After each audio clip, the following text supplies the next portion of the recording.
લગભગ બહેનોને એવો વહેમ હોય કે અમે ઘીરે હોય તો જ બિચારા ખાતા હોય,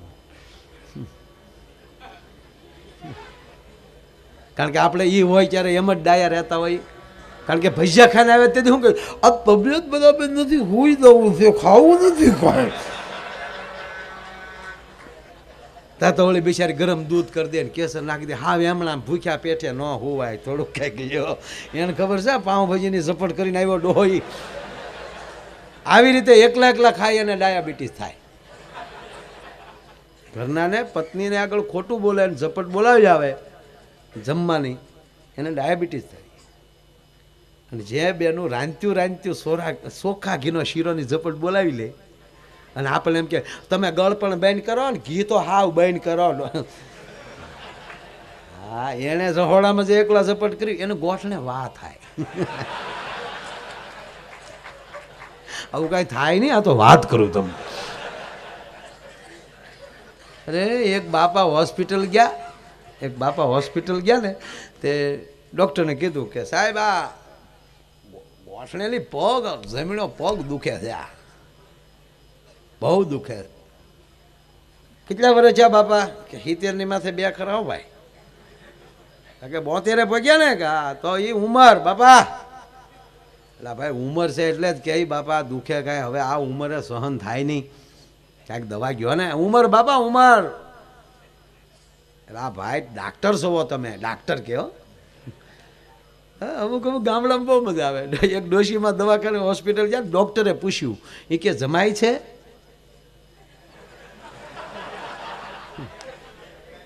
જમાય છે બે છે ભાઈ, પણ એ કેમાં કાંઈ લઈ લીધા જેવું નથી. એ એમ નહીં, જમાય એટલે ખાઈ શકો છો એમ પૂછું. અરે ડોઈશું તો ડોઈશું.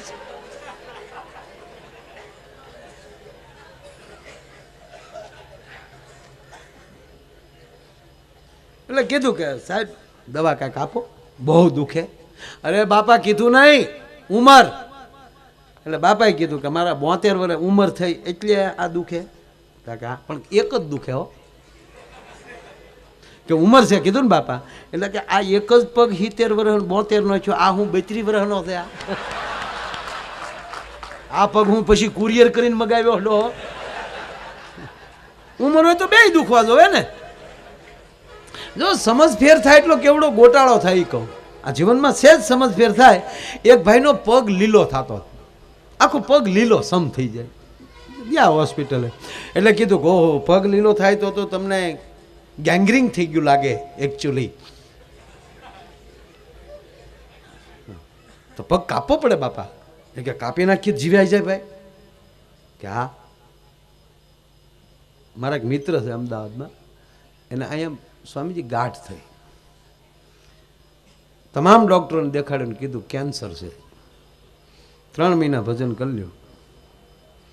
સ્વામીજી માણસે એટલું કીધું કે મારા શરીરમાં મારી ઓફિસમાં કોઈથી મને પૂછ્યા વગર અવાય નહીં, તો મારા શરીરને બીમારીને મને પૂછ્યા વગર અવાણું કેમ? હવે એની રીતે જ એને નીકળવું પડે. હકથી બોલ્યો એ માણસ, એની રીતે જ એને નીકળવું પડે. હું શેનો દવા લઉં? 11 મહિના થયા છે, વહી ગઈ આ છે વગર દવાય, કારણ કે પોતાનો પાવર મને પૂછ્યા વગર આવી કેમ, તું તારથી ગણાય કેમ? આ હક ક્યારે કરી શકો? તમે સંપૂર્ણ સદગુરુને ચરણે હોવ તો. કારણ કે બોડી તો એવું હોવું જોઈએ ને. હવે આપણે દિયાજ મેં 3 કોથળીની 4 બીડી પી જતા હોય ને,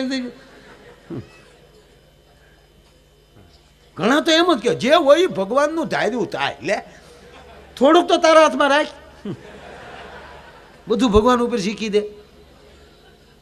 એક જણો તો જમવાનું મોડું છું ને સ્વામીજી, તો બસ કીધું બસ જુનાગઢ ભેગું થઈ જવું, આવી રોટલી ખાવાની.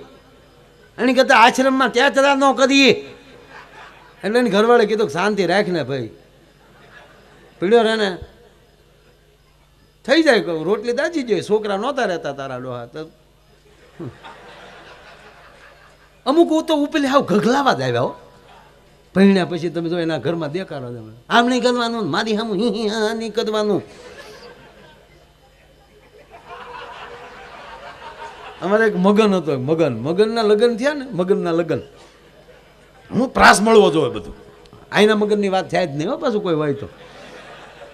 હા, મગજના લગ્ન થયા, સમૂહ લગ્નમાં લગ્ન કર્યા.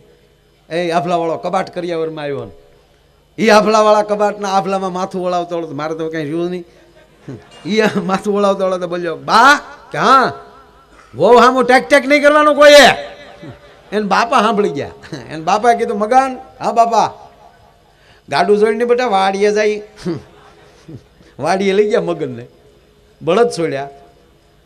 બળદ જાવ ગમઠામાં બાંધવા ગયો ગમાણીમાં, અને બાપ પરોણો લઈને પગ ગયો, શાર નાખ્યા છોકરાને. હા બાપા બહુ હામો ટકટક બટા. બોધ મળી ગયો. ઘેરે આવીને રૂમમાં જઈને એની પત્નીને કીધું, હા બેળ ગાંડે, એક બાજુ 68 તીરથ ને એક બાજુ માવતર્યો.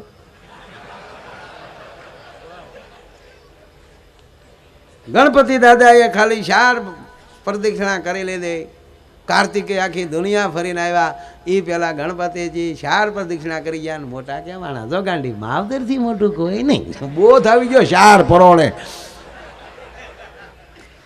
એમાં વળી પાછા વળી મહિનો વયો ગયો ને પાછો હાથમાં દાચ્યો આવ્યો ને કીધું કે બાક હા વો હામો એટલું બોલાડું. તાઈને બાપા સાંભળી જા, મગન ગાડું જોડજે. નહીં બાપા એ તો ખાલી વાત કરતો હતો. બા વહુનું જે કામ હોય એ કહેજો. લે નિવેદન ફેરવી નાખ્યું. બોલો. એટલે પગ લીલો થતો હતો. એટલે ડોક્ટરે કીધું કે ભાઈ આ કાપવો પડે. એટલે એ પગ ઉલાડી નાખ્યો. માણસને જીવવાની લાલચ ને. ઓલાય મને એ વાત કહું તમને કે એણે એવું કીધું ડૉક્ટરને કે આજે અહીંયા ગાંઠ થઈ કાઢું તો પછી આ ટાંકા આવે ને મોઢું બગડે ને ટાંકા. તાકે રોજ અરીસામાં જોઈને નારાજ થવું એની કરતાં આ ના મોઢે વૈયા ન જાય. અને એ બીમારી મારામાં આવી છે તેને એને હાથે જ નીકળવું પડે. મેં એને મંજૂરી આપી જ નથી.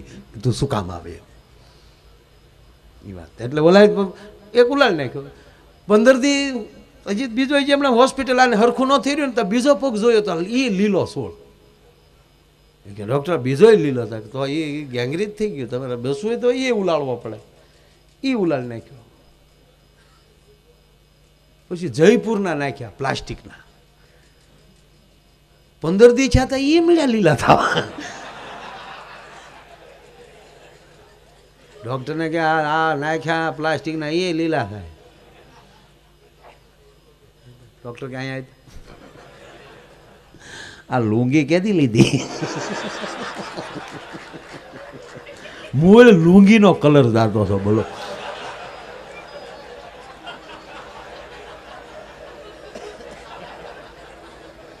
એ પ્લાસ્ટિકે પગ્યા પછી ખબર પડી.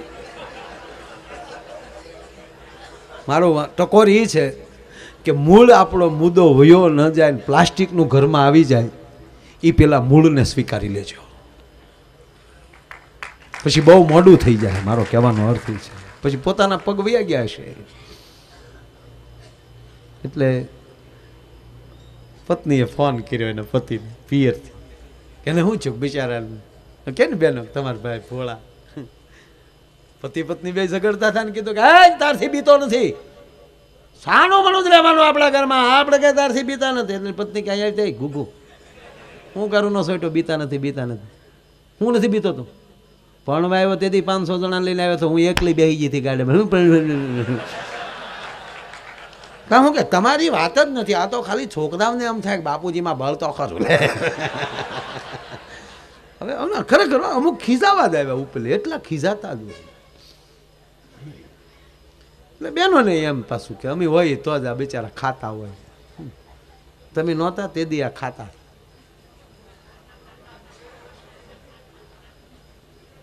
પણ એક કહું, જે કોઈ મહાપુરુષ થઈ ગયા છે કે જેટલા મોટા માણસો થયા છે કે કોઈ દાતારો થયા છે, હું સાથી ઠોકીને ભરોસાથી કહું કે એના ઘરમાં એવી સ્ત્રી મજબૂત આવી છે ને એ જ માણસ પ્રગતિ કરી શક્યો છે. એમાં કોઈ શંકાને સ્થાન નથી. હા, એનો દાખલો આપું કે એક ખાલી એની અર્ધાંગના જો એમ થોડાક સંસ્કારમાં ફેર આવે સ્વામીજી તો કેટલી ફેરફાર પડે કે ભાઈ જો જગ જાહેર કવાત કોઈ દી નથી બોલ્યો. પૃથ્વીરાજ ચૌહાણના ઘરમાં કોઈ મજબૂત ક્ષત્રિયાણી આવી હોત ને સાહેબ તો અત્યારે જોવું પડે ન જોવું પડતું હોત. એને એટલા સમય સુધી એને બહાર ના નીકળવા દીધો. એના મિત્રોનું પણ માન્યું નહીં. અને મિત્રોએ પ્રતિજ્ઞા લઈ લીધી તો પૃથ્વીરાજ માટે હવે હથિયાર પણ અમે હાથમાં નહીં લઈએ. આજે અમારું અપમાન થઈ રહ્યું છે રાજમહેલમાં. કહેવા ગયો સાહેબ સારા સારા કવિઓને ભાગી જવું પડ્યું ત્યાંથી. હું એટલું કહું કે જિંદગીમાં ગમે એ કરો પણ 3-4 વ્યક્તિ આગળ કોઈ દી ખોટું ન બોલતા જો લહેર કરવી હોય તો. એક તમારો અંગત મિત્ર હો. આ બહુ અઘરું છે. ભાઈબંધ મળે, કરોડો રૂપિયા મળે, પણ કોક દી તકલીફ પડે તો ખંભે માથું નાખીને રોઈએ કે એવો ખંભો નથી મળતો હોય ત્યારે. હા, એવો ભેરું ગોતજો યાર ભાઈબંધ. એમાંય કૃપા હોય તો જ ભેરું ભાઈ.